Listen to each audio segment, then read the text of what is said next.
La silhouette d'un homme se dessinait au-dessus de l'escalier, dans un jardin aux mille éclats, où les amoureux aimaient se rencontrer. Il appelait. Le gazouillis des oiseaux, la senteur des fleurs, était une aimable invitation au désir. Le jeune et beau Solomon, avec sa Liéla adorée, a toutes les raisons d'être heureux. Et pourtant, quelque chose le préoccupe. Il aimait Liéla plus que tout. Ses pensées étaient pour elle. Il ne se dérobait pas à lui témoigner son dévouement et son attachement à leur amour. Patiemment assise sur le banc, elle attendait ardemment une étreinte passionnée de son galant élu. De nouveau ensemble, Solomon lui raconta ses tourments. Un rêve obsédant ou une errance dans un lieu sans forme, triste et sombre, lui était imposé. Il y retrouvait son joyeux chanteur, vivace, apportant une lueur, un sourire, qui soudainement s'estompe à la vue de celui-ci gisant sur le sol, à moitié décomposé. Abattu, résigné, il ne comprenait pas.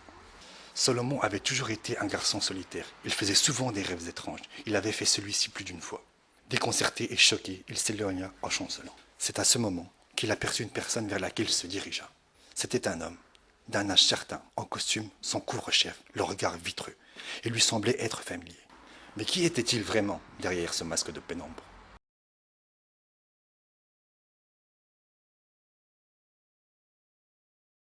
Et pour seule réponse, le silence.